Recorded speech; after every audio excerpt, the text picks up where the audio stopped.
Puķis spigani ir viens no Latvijā sastopamiem invazīviem augiem. Tās dzimtene ir Himalaju reģions, un Eiropā tā ienākusi un tikusi ievesta kā krāšņumaugs, dekoratīvs augs, un pamazām viņa izplatījusies savvaļā.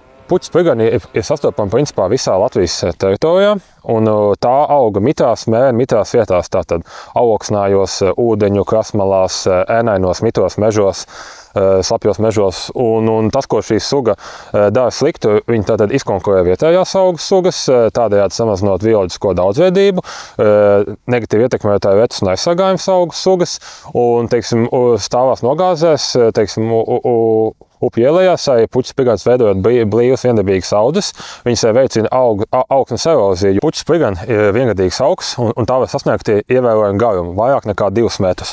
Tā ir raksturīgi rozā balgana vai tumšāka rozā ziedi, un kādēļ šī suga ir invazīva un spēja tik ļoti ātri izplatīties un veidot blīvas audzes, jo tā spēja sažot ļoti daudz sēklas, tā tad atrodas pakstītēs, un šīm pakstītēm pieskoties, tās tiek izšautas vairāk nekā 3 metru attālumā no paša auga. Ar puķis spigani var cīnīties. Viena no labākajām, lētākajām un efektīvākajām metodēm puķis spiganas izskaušanā ir tās izraušana ar visām saknēm.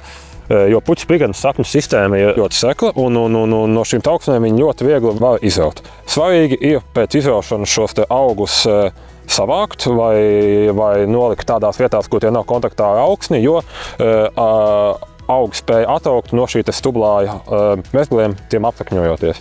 Un tā kā puķis spigani ir viengadīgs augs, tad mēs izraujot šo konkrēto augu izskaužam, un tālāk tikai mums atliek turpināt cīnīties ar augsnē esošo sēklu banku. Un dažu gadu laikā iespējams šādai ar puķis spigani pilnībā iznīdēt.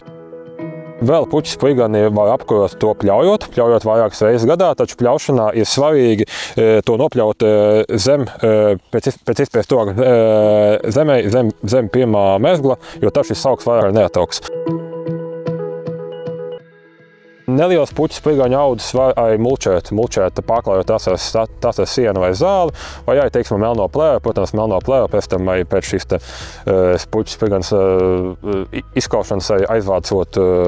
Ja savā ikdienā kaut kur ejot pamanāt puķis spigānas audzes, aicinām par tām ziņot invazīvo sugu pārvaldniekā invazivas.lv, jo katru ievāktie dati par invazīvo sugu izplatību labāk palīdz izprast, cik daudz šīs sugas Latvijā mums ir sastopamas, un arī pēc tam vēlāk iespējams arī plānot to izskaušanas pasākumus.